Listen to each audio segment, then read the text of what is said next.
fulcral para a compreensão da responsabilidade civil contratual.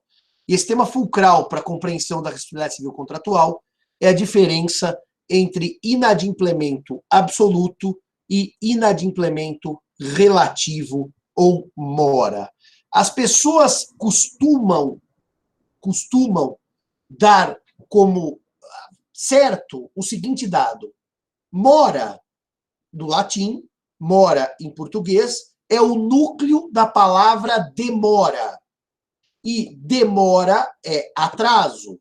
Portanto, quando eu trato de mora, eu estou tratando de atraso. Isso quase que um mantra que é repetido por força da etimologia da palavra mora. O problema desta afirmação não é são dois problemas. O primeiro problema é que eu tenho atrasos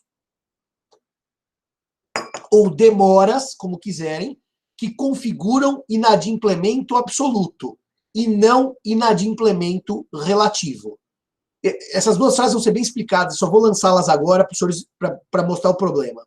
E uma segunda questão existe no sistema brasileiro, que eu posso estar no tempo certo, sem demora, sem atraso, e mesmo assim estar em mora. Portanto, dizer que mora é atraso é um equívoco à luz do sistema brasileiro. Então, eu vou dar dois exemplos para vocês. Aliás, só para a gente fechar essa questão, quando lerem os manuais, o exemplo sempre é com vestido de noiva. Mas eu vou falar do café, que isso me lembra a minha infância no interior de São Paulo. Aliás, a época da colheita do café era a época mais feliz na fazenda. Era uma alegria a época da colheita do café. Então, imaginemos que eu, Simão, sou vendedor de café. E eu vendo café que será exportado. E, portanto, eu devo entregar o café no Porto de Santos. Vamos dizer que eu, Simão, vou entregar o café e me atraso 3 horas na entrega do café. Esse meu atraso de 3 horas, imputável a mim, não estou pensando em força maior não, tá? Estou pensando que eu realmente me atrasei, me confundi, esqueci. Esse atraso de 3 horas impede que o café seja embarcado, porque para ser embarcado há um tempo. E o navio parte sem o café a bordo. O comprador não receberá o café.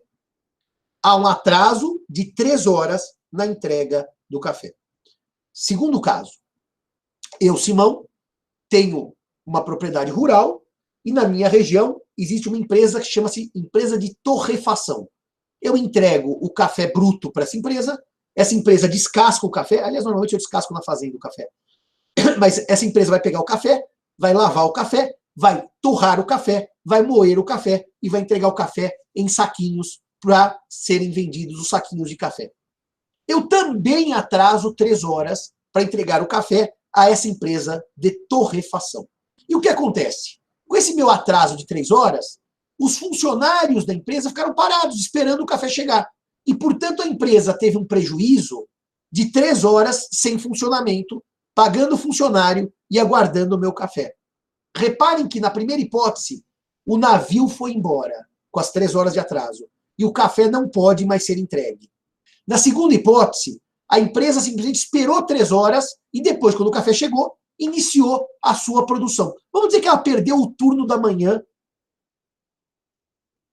e começou a produzir o café à tarde. Nesses 2 exemplos, o atraso do vendedor de café foi um atraso de 3 horas. Mas no primeiro, em que o navio partiu, o inadimplemento é absoluto. No segundo, em que eu entreguei para a torrefação com 3 horas de atraso, ainda não, tinham ainda.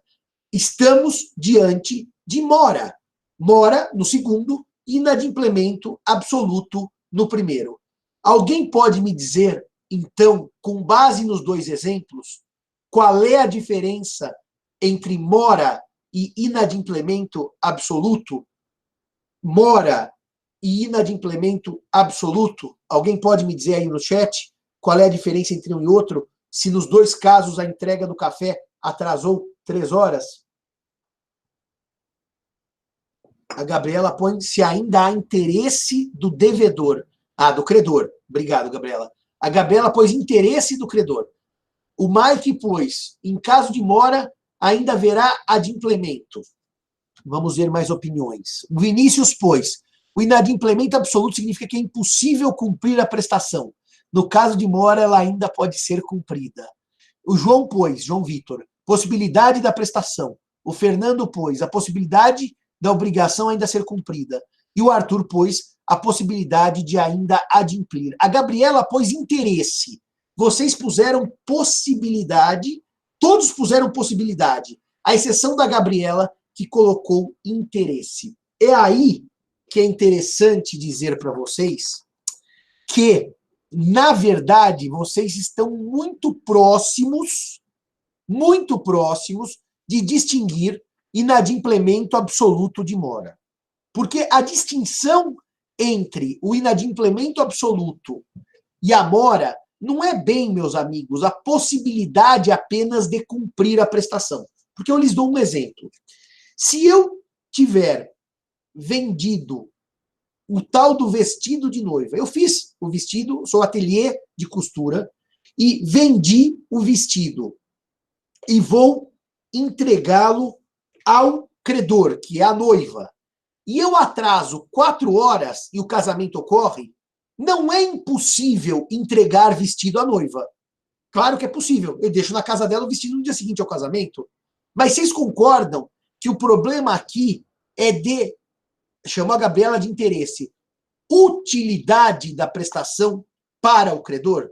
É por isso que o Código Civil, no artigo 395, vai efetivamente diferenciar mora de inadimplemento absoluto. Porque o artigo 395 vai dizer que, na hipótese de inutilidade da prestação ao credor, portanto, não é, meus amigos, da simples impossibilidade física da entrega.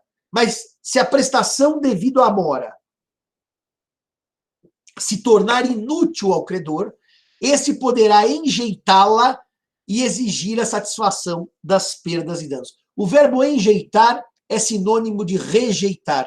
Isso me lembra também minha infância do interior. Nessa aula eu estudo duas passagens do café que meu avô plantava nos anos 80, antes da indústria da cafeicultura naufragar no Brasil naqueles anos e a cana tomar o interior de São Paulo.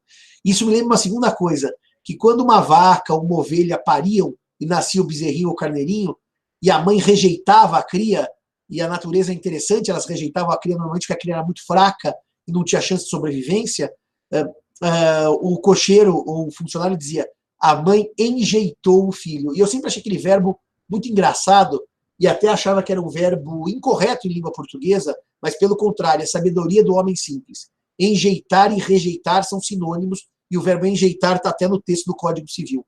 Portanto, a diferença entre mora e inadimplemento absoluto não é simplesmente dizer que há atraso num e no outro não há atraso. É a prestação que não mais pode ser cumprida por ser inútil ao credor. Então, Arthur, Fernando, João Vitor, Vinícius, Gabriela e Mike, na verdade, é a impossibilidade porque a prestação é inútil e não a impossibilidade fática de entregar o vestido de noiva. Quando a prestação ainda é útil, o inadimplemento é relativo. Um dos efeitos da diferença entre inadimplemento e absoluto e mora tem a ver com o que vocês disseram agora há pouco. Que se o inadimplemento é absoluto porque a prestação é inútil ao credor, vamos supor que o credor tenha adquirido um carro exclusivamente para utilizá-lo no período de uma viagem que ele ia fazer. Aliás, ele até declara no contrato, estou comprando seu carro porque eu vou viajar e quero aproveitar do carro durante esse mês. Não tem interesse em carro senão pela viagem. E o devedor não entrega o carro e há um atraso e ele viaja com o carro alugado, como o carro foi comprado para aquela finalidade, eu estou diante de inadimplemento absoluto. Olha a pergunta dele, do Jolivet. Ah, você tem que fazer uma pergunta para mim, né? Depois pergunta quando eu estiver mais perto do fim da aula, eu vou lembrar, você vai fazer uma pergunta por voz para mim que você me mandou por e-mail ontem. É verdade que a vontade declarada do contratante, ela fica óbvia, mas existem coisas que eu não preciso declarar a minha vontade para tratar de inutilidade, tá certo? O caso da compra para exportação, evidentemente que se o navio for embora e eu não tenho mais como exportar o café, não precisa estar escrito no contrato, esse café se destina à exportação.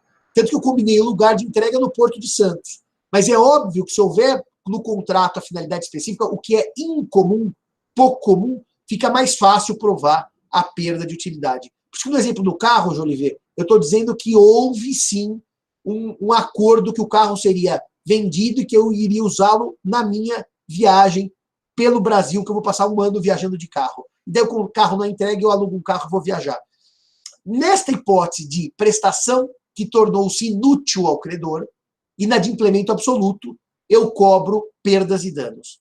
Na hipótese de a prestação ainda ser útil ao credor, então é mora, não é inadimplemento absoluto, há possibilidade ainda de o devedor cumprir a prestação. E se há possibilidade de o devedor cumprir a prestação, porque ele está em mora, o inadimplemento não é absoluto, a mora pode ser purgada. O que significa purgada? A obrigação pode ser cumprida a destempo, mas com os consectários, com os efeitos da mora, que eu vou trabalhar daqui a pouco. Então, em termos eficaciais, se há inadimplemento absoluto, a prestação não pode ser mais cumprida, porque perdeu a utilidade para o credor, e a obrigação se resolve em perdas e danos. Se eu estou diante de mora, o chamado inadimplemento relativo, a obrigação ainda pode ser cumprida. E, portanto, a mora pode ser purgada, chama-se purgação da mora, ou emendada, que se chama emenda da mora em português. Emendatio more ou purgatio more em latim. Uma outra nota para vocês. Aliás, duas últimas notas. Ou três últimas notas. Se a obrigação for uma obrigação pecuniária, que é uma obrigação de dar dinheiro, ela se chama pecúnia. Aliás, na origem etimológica, pecúnia vem de pecus, que era o gado em latim. Na obrigação pecuniária, eu tenho a seguinte situação. Dinheiro, mesmo pago com atraso, é sempre útil.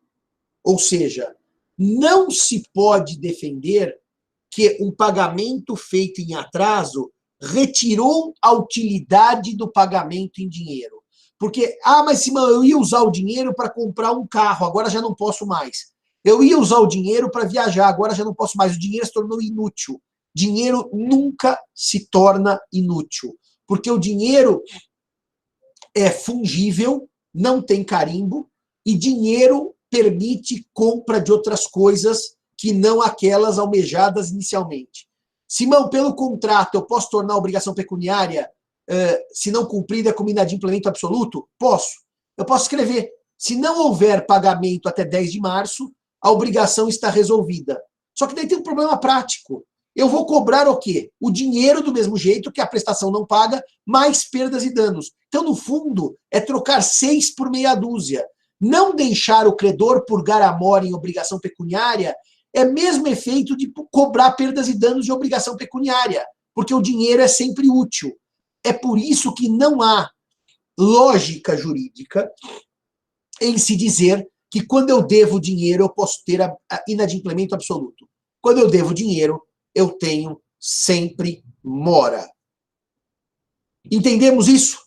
Na obrigação pecuniária, não qualquer bem fungível, não, Vinícius, só para dinheiro. Há bens fungíveis que se tornam inúteis. Por exemplo, o café, que eu dei o exemplo da embarcação no Porto de Santos tardia, e eu perdi o navio que eu iria exportar o café. Ele é fungível e a obrigação sofre, sim, inadimplemento absoluto. Para o dinheiro, não há inadimplemento absoluto, há sempre mora.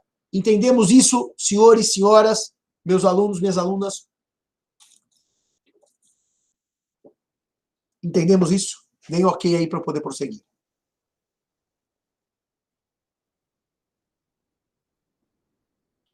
Se o credor precisava do dinheiro naquele exato momento para não perder uma promoção, o problema é que não há nexo causal entre precisar do dinheiro e a promoção, a não ser que ele declare no contrato. Eu preciso do dinheiro tal data, e por quê? Porque isso me dará chance de aproveitar uma promoção. Se não houver isso expresso, não há nexo causal entre o dinheiro e a perda da promoção, o não pagamento e a perda da promoção. Professor, há interesse no reconhecimento do inadimplemento absoluto para vencimento antecipado? Marcelo, abre o microfone, eu vou te fazer uma pergunta.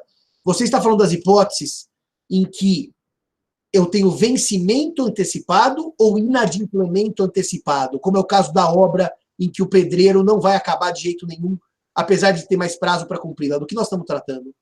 Eu pensei na hipótese do pagamento parcelado do preço. Então, eu devo 100 parcelas de R$ 1.000. E aí você está me atrasando 5. Só que, se você já me atrasou 5, já não tem interesse em manter esse contrato, quebrou a confiança e tal. Quero que vença antecipadamente o contrato. Óbvio, com previsão contratual, cláusula resolutiva, etc. Não faz sentido reconhecer aqui a Nenhum. inadimplemento Porque se absoluto? houver cláusula contratual de vencimento antecipado, é essa cláusula que entra em ação para vencer tudo. Então, não se discute se é inadimplemento absoluto ou mora. É a cláusula contratual que entra em ataque, que entra em eficácia e faz vencer antecipadamente a dívida. E se não houver cláusula de vencimento antecipado, o vencimento antecipado não ocorrerá, a não ser nas hipóteses legais do 333. Então, ainda que eu diga eu quero que vença agora, não. Eu não paguei 5 e vai continuar vencendo 6, 7, 8, porque o termo existe em favor do credor. Então, mesmo no seu exemplo, não. O que você poderia estar dizendo é o chamado inadimplemento antecipado, que eu vou trabalhar daqui a 1 minuto. Agora, deixa eu prosseguir aqui. Uma outra coisa importante aqui para vocês é o seguinte: como é o credor que vai declarar a inutilidade no pagamento da prestação, cabe a ele, claro, provar a inutilidade. A prova da inutilidade cabe ao credor. Porque se não houver prova dessa inutilidade, o credor pode querer usar de uma faculdade que é purgar a mora. Purgar a mora é direito do devedor. Purgar a mora é pagar com todos os consectários e efeitos da mora. Portanto, caberá ao credor provar a inutilidade da prestação. Por isso que aprovou-se o enunciado 395 como uma verdadeira hipótese de limitação do direito da leitura da inutilidade da prestação. Porque o enunciado 395 do CJF vai dizer: a inutilidade da prestação que autoriza sua recusa por parte do credor deverá ser aferida objetivamente, consoante o princípio da boa-fé, eu nem precisaria pôr a boa-fé aqui, e manutenção do silagma, e não de acordo com o mero interesse subjetivo do credor. Porque, na verdade, senhores, como o princípio que subjaz a todo o processo obrigacional é um princípio da conservação do negócio jurídico, é um princípio da conservação do negócio jurídico, quando nós estamos diante da ideia de recusa do credor em receber a prestação, recusa, dizendo a prestação é inútil, a ideia do sistema é que ela seja cumprida. A ideia do sistema é que, se eu tiver dúvida entre mora e inadimplemento absoluto, o devedor está em mora, por isso que dinheiro é sempre mora. E, portanto, o devedor pode, sim, consignar a prestação para purgar a mora, sempre acrescida dos consectários dos efeitos da mora. E é por isso que o enunciado 395 vai dizer que a concepção de mora e de inadimplemento que passa pela leitura da inutilidade da prestação, não é um mero capricho do credor. Dizer, para mim, não resolve mais. Para mim, eu não tenho mais interesse. É por isso que o enunciado 162, Cairala, não é o 395? Estou com o número errado dele? Eu acabei de abrir aqui no CJF, professor. Então, enunciado 162. Deixa eu apagar o número 395 aqui do meu roteiro, porque eu estava com o enunciado errado. 162. O enunciado 162 do CJF vai dizer que a inutilidade da prestação que autoriza sua recusa por parte do credor deverá ser aferida objetivamente e não de acordo com o mero interesse subjetivo do credor. Obrigado, Marcelo, por corrigir o meu enunciado, que eu estava com o número errado dele aqui. Agora, o conceito de mora no Brasil, ele é mais amplo do que aquilo que se costuma dizer. E por que ele é mais amplo do que aquilo que se costuma dizer? Porque o conceito de mora, nascido com o Código de 16 e reproduzido pelo Código de 2002, que, aliás, não constava do projeto Bevilacqua,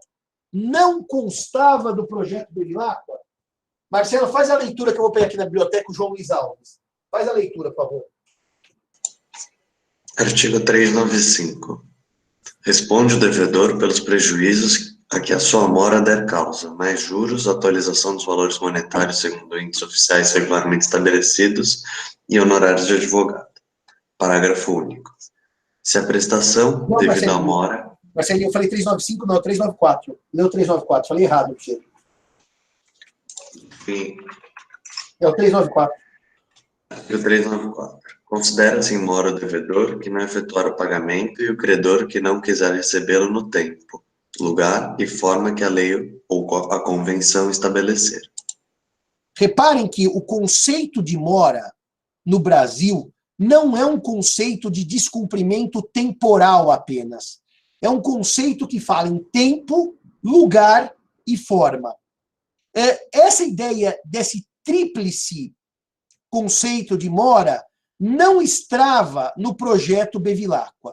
Se vocês lerem o artigo 955 do Código Civil Revogado, ele vai dizer o seguinte, 955.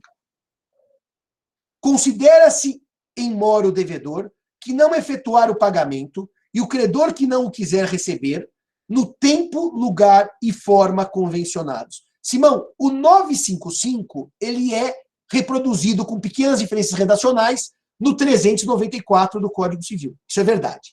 Então, se vocês lerem o projeto Bevilacqua, e o João Luiz Alves aqui, ó, a minha bíblia para questões históricas, aliás, ele e o comentário ao Código Civil do próprio Bevilacqua são obras imprescindíveis para quem estuda direito civil. O projeto Clovis, no artigo 1100, dizia: ficarão constituídos em mora o devedor que não efetuar o pagamento e o credor que não quiser receber no tempo oportuno. Esta inserção de lugar e forma no artigo 394 não estava no projeto Bevilacqua. Não é, portanto, atribuível à genialidade de Bevilacqua.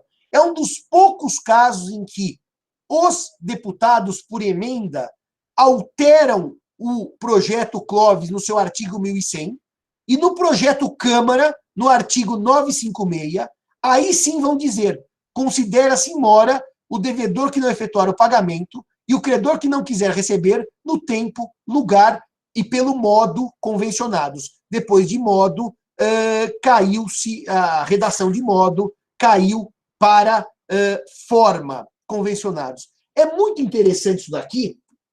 E por que eu estou frisando isso?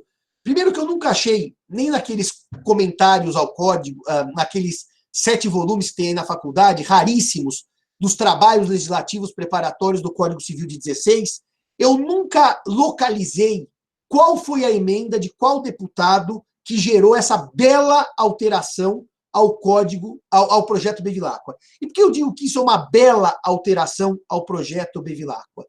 Agora que eu quero ir um pouco devagar. Porque se efetivamente eu não trabalhar mora com esse tríplice caráter, eu poderia ter situações em que eu tenho o pagamento no tempo certo, e segundo Bevilacqua isso seria a mora, mas na forma não certa ou no lugar não certo.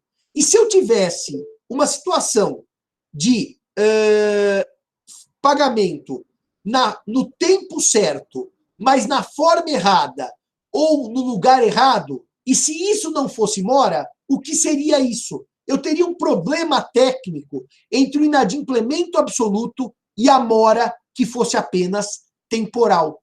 Bevilacqua geraria esse problema se o código tivesse sido aprovado com a sua redação, que, aliás, era muito parecida com o esboço de Teixeira de Freitas. Mas como a Câmara, genialmente, amplia o conceito de mora para tempo, lugar e forma, nós não tivemos um problema que os alemães tiveram, e os alemães só resolveram nos anos 2000 com a reforma que sofreram.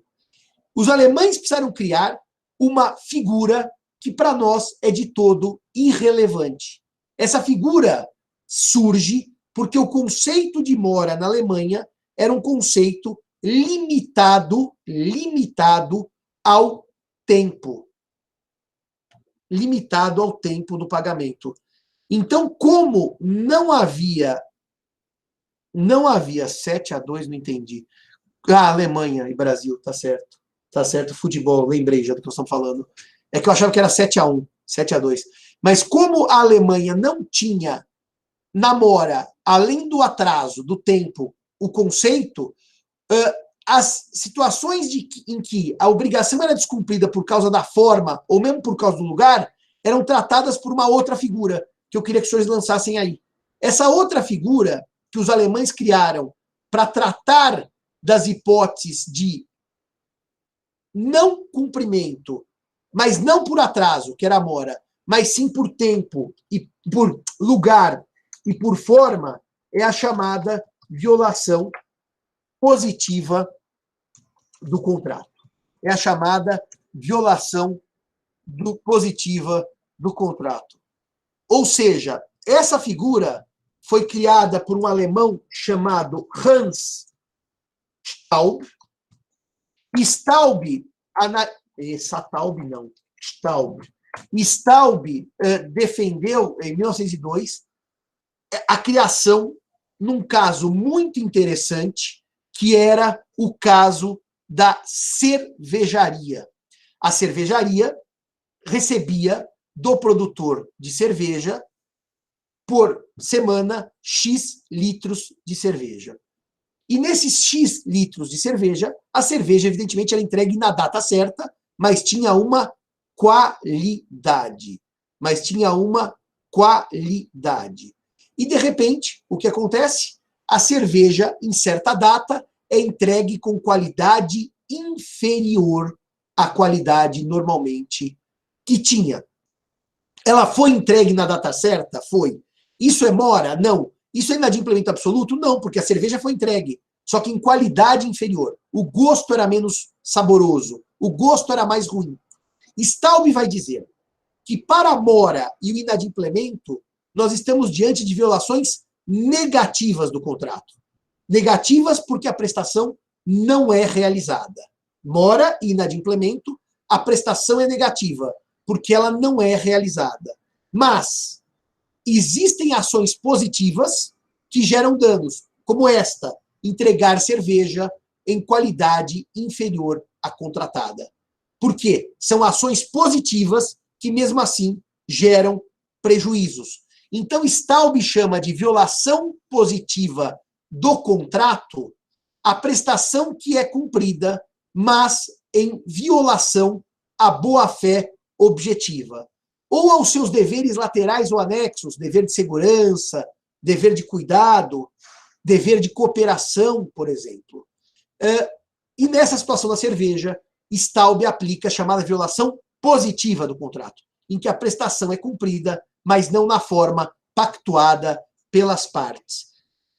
Vejam, Se a Alemanha tivesse adotado a noção ampliada de mora, como adotou na reforma dos anos 2000, a Alemanha não precisaria trabalhar a chamada violação positiva do contrato.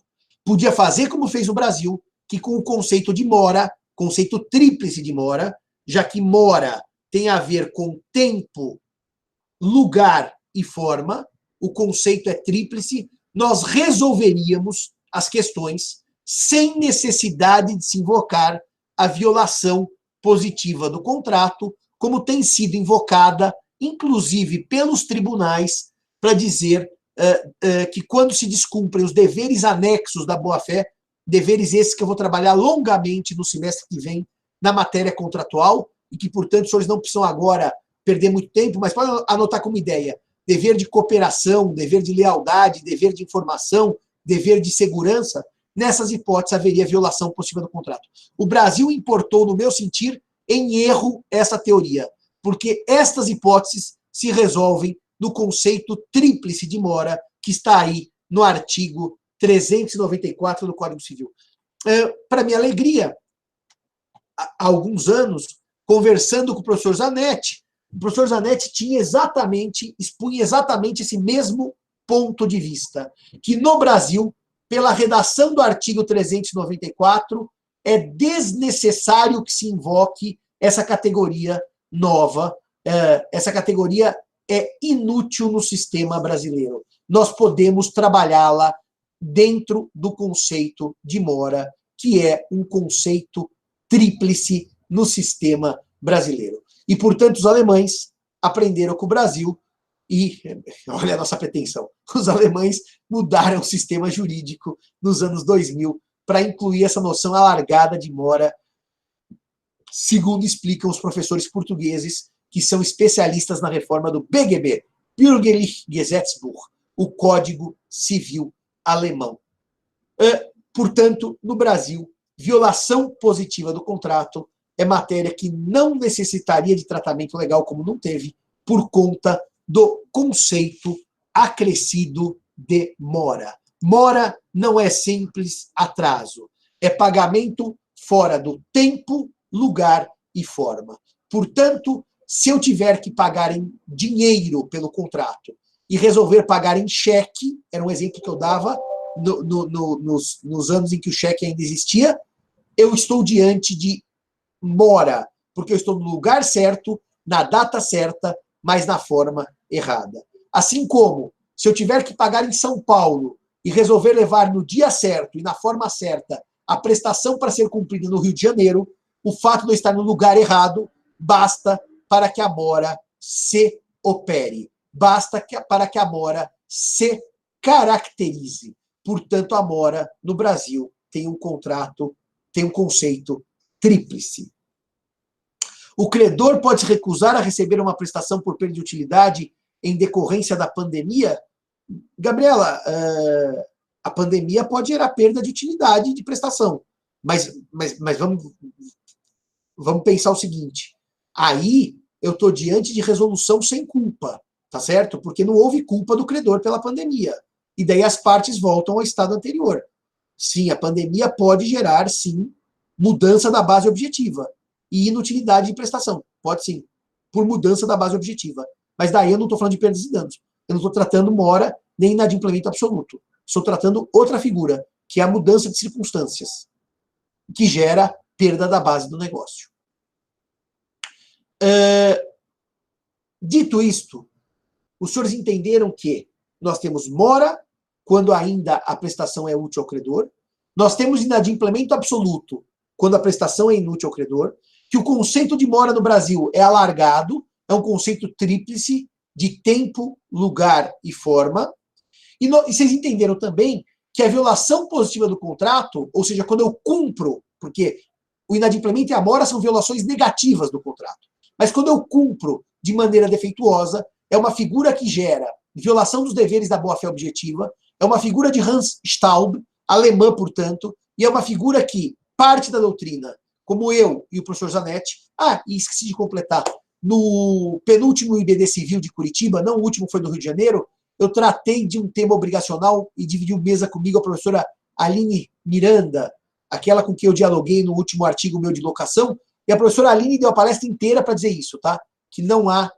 necessidade de se invocar a violação positiva do contrato no direito brasileiro, porque basta a noção clássica de mora trazida pelo 955 do Código de 16 e reproduzida pelo 394 do Código de 2002, e que não era a ideia de Bevilacqua, e que não era a ideia de Teixeira de Freitas, mas sim houve um acréscimo pela Câmara dos Deputados.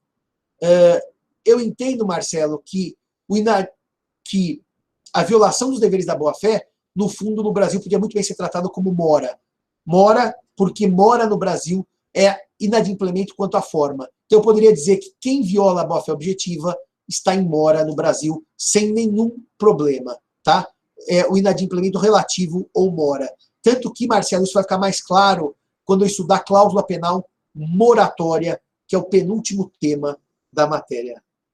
Você é o Marcelo, que é o Marcelão de Santos, Marcelão de Belo Horizonte, ou você é outro Marcelo Amaro? E eu nem sabia que você tinha acesso à minha sala de aula, Marcelão. Marcelão é meu amigo lá de Lisboa, que defendeu o mestrado lá com o professor Antônio Barreto Menezes Cordeiro, filho do Menezes Cordeiro, e foi um sucesso, 18 valores. Esteve conosco em janeiro lá. Muito bem, dito isto, eu tenho que falar de uma outra questão para vocês, para acabar essa noção introdutória da distinção entre mora e inadimplemento absoluto. A outra questão que eu tenho que trabalhar com vocês é a questão do chamado inadimplemento antecipado. Foi o Cairala que te convidou. Então agora a aula é minha e o Cairala faz convite. Quer dizer, eu não tenho prestígio nenhum mais na minha própria aula, né? Agora é assim, eu sou o professor, ministro a matéria e o Cairala convida meus amigos. Tá bom. Cairala nem mestrado acabou ainda, vai ter sérios problemas, seríssimos problemas com essa invasão de competência. Mas existe uma outra figura que eu preciso trabalhar com vocês ainda, que é o chamado inadimplemento antecipado do contrato.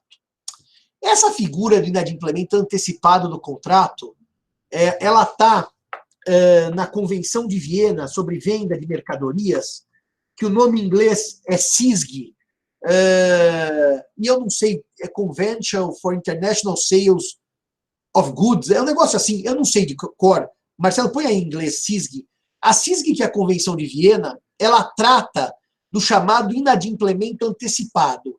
E a doutrina brasileira se encantou com a CISG e começou a trazer aqui para o direito brasileiro uma noção que essa convenção trata para as vendas de mercadoria, que existem situações em que o devedor ainda está no prazo do vencimento, ou seja, o devedor ainda tem tempo para cumprir a prestação.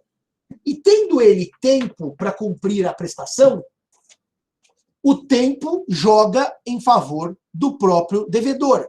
É por isso que eu já disse para vocês em aulas pretéritas que o artigo 133 do Código Civil vai dizer que nos contratos o prazo se presume em proveito do devedor. Então, o que acontece na CISG? A Convenção de Viena, exatamente. Qual que é? Você não pôs aí a tradução, né? De CISG. Foi unanimemente aprovado em 10 de abril de 1980 por uma conferência diplomática que contou com a participação de 62 estados, Convention on Contracts for the International Sale of Goods. Exatamente isso. Eu não sabia de cor. E na CISG há uma regra, como eu estou falando de vendas internacionais, pode ser que aconteça um negócio que é o seguinte, gente. O devedor ainda não embarcou a mercadoria e não há mais prazo útil para que a mercadoria chegue ao credor. Mesmo ainda não tendo vencido o prazo, há um problema logístico de envio de mercadoria. Então, a CISG prevê que é possível que o credor peça o chamado inadimplemento antecipado do contrato, dizendo, é verdade que você, devedor, ainda teria prazo para me entregar, mas é faticamente impossível que você cumpra esse prazo.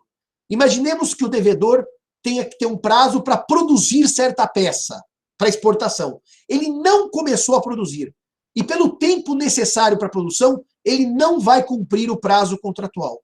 Então, nessa hipótese, a CISG admite que o credor da peça diga: o contrato está resolvido por inadimplemento antecipado, me liberando do pagamento, e que eu possa comprar a peça de outra pessoa, porque eu não posso ficar sem a peça. Esta regra acaba sendo transposta para o direito brasileiro e tem tido grande utilidade na empreitada, em que eu compro um imóvel para ser entregue daqui a 30 meses. Passam 25 meses e o imóvel não começou a ser construído. É fisicamente impossível que se cumpra a entrega em 5 meses. Então, eu peço ao juiz que declare o chamado inadimplemento antecipado, mesmo antes de vencido o prazo do devedor, que o devedor teria mais 5 meses para me entregar a obra, e com isso eu consigo 2 vantagens. Uma, como credor da obra, parar de pagar a obra.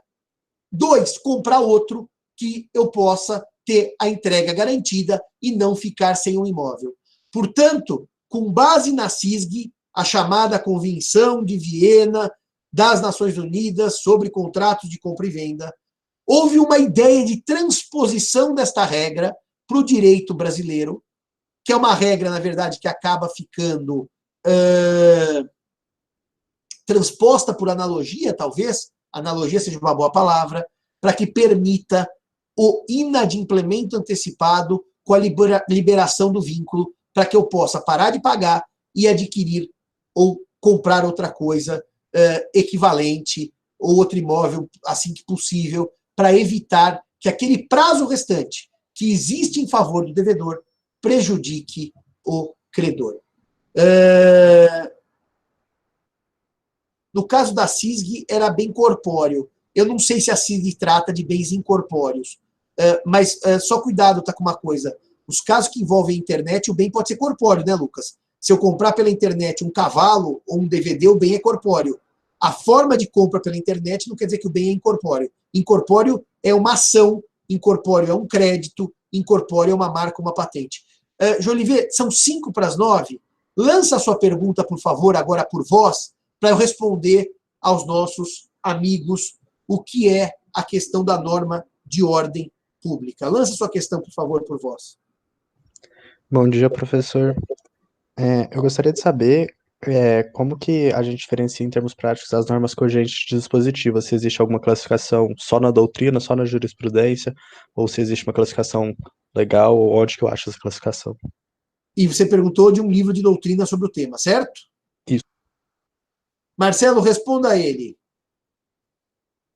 Como é que eu sei se uma norma é de ordem pública ou não é? Estou mandando uma mensagem para o Rafael postar essa aula hoje, estou dando o tema para ele. Fala lá, como é que eu sei se uma norma é de ordem pública ou não é? Professor, agora que eu já ousei convidar um outro Marcelo, você vai precisar esclarecer qual Marcelo você quer que Eu vou ter que, por fale. enquanto, é meu assistente aqui. Ainda não nomeei o Marcelo meu assistente. O dia que eu nomear, eu passo para ele. Sobre a estabelecimento de um critério objetivo para definição de uma norma de ordem pública, você me pegou aqui. Não é exatamente um critério científico bem estabelecido na lei, né? Não é, né? Vai, Marcelão, já que você entrou de convidado do Marcelo, nem me avisou como penetra, dá um palpite aí. Qual é a diferença entre normas de ordem pública e normas dispositivas? Como é que eu sei se eu abro o Código Civil, uma norma de ordem pública ou uma norma dispositiva? Bem, bom dia, professor. Tá me ouvindo? Estou, perfeito. Eu acho que a ideia de ordem pública, ela vai... Não existe um critério objetivo no Código Civil, mas a gente tem que verificar o interesse que ela tenha, não só para, por exemplo, quando a gente está falando de direitos e obrigações, não só para as partes, mas se existe algum interesse, né, público, ou interesse da sociedade de tutelar o direito. Então, existem nos direitos das obrigações, nos direitos dos contratos, algumas normas que elas servem né, simplesmente para apontar uma direção para os contratantes. Normalmente, até o código usa a técnica de salvo disposição em contrário, salvo convenção entre as partes. Existem algumas normas que elas são um pouco mais diretas e falam, são nulos, são anuláveis, é proibido ou deve observar. Eu procuro, né, dentro da minha análise, quando estou fazendo tanto pesquisas quanto até atuação profissional, buscar esse sentido. É isso mesmo. Na verdade, Olivier, essa questão é do show do milhão. Quem souber essa resposta ganha 1 milhão do Silvio Santos, que nem show do milhão mais tem. Não há honestamente falando, um critério absolutamente científico, porque há dicas. Quando a lei diz que algo é nulo ou é anulável, ou retira eficácia, nós estamos diante, certamente, de normas de ordem pública. Quando a lei diz assim, isso é assim, salvo disposição em contrário, ela está dizendo que é de direito dispositivo, porque eu posso afastar a sua incidência, Jolivet. Mas tem um detalhe importante, muito, muito importante. Se eu estiver diante de uma situação em que eu tenho, no direito das obrigações, normas que não dizem salvo em contrário, e normalmente elas não dizem porque todas as normas dos direitos das obrigações, com raras exceções de invalidade ou de ineficácia, são normas de direito dispositivo. Então elas não precisariam repetir salvo disposição em contrária, salvo disposição em contrária. Quando o legislador tem dúvida que a gente possa entender que aquilo é norma de ordem pública, ele vai deixar o salvo disposição em contrária para que a gente não tenha dúvida. Agora, às vezes a lei diz, por exemplo, lei de inclinato, há questões aqui que vocês não podem mexer sobre pena de invalidade. Então, a dica que eu vou te dar, Jolivet, e que é uma dica, tá? E que não há uma... Eu não conheço um livro que tenha se debruçado sobre isso. Talvez valesse a pena ler o Pontes para ver se a gente acha algum caminho mais preciso. É esse. Quando a lei diz que algo é nulo ou é anulável, ou é ineficaz, ele está trabalhando normalmente com a ordem pública. Normalmente com a ordem pública. Com inderrogabilidade de normas, né? Com inafastabilidade de normas pelo contrato. Mas eu diria para você, como em matéria contratual, obrigacional, em regra, o direito é dispositivo, em matéria de família, em regra, a norma é de ordem pública, você vai ter que achar as nuances entre uma coisa e outra. Mas é algo muito bonito que você me perguntou e muito difícil de, na prática, a gente distinguir. Podem haver situações em que a doutrina tem que se posicionar e que a jurisprudência vai se posicionar, em que elas são o chamado campo cinzento. São 9 horas. Lucas e Marina, amanhã, por favor, relance as 2 perguntas que vocês fizeram hoje para mim, porque agora eu tenho que encerrar a aula, que eu vou dar uma palestra em inglês para os alunos da FGV. Vai ser um desafio, porque eu não dou a palestra em inglês, deve fazer 3 anos, desde que eu dei minha palestra em Roma, lá na Tor Vergata. Professor, mande um abraço para o grupo Shitpost 11 de agosto. Está mandado meu abraço para o grupo Shitpost do 11 de agosto. Não sei do que se trata, mas o abraço está concedido. E depois, se vocês tiverem feito alguma aposta nesse sentido, ou tiverem ganhando algum dinheiro com o meu abraço, os senhores depois dividam as perdas e o lucro da aposta comigo.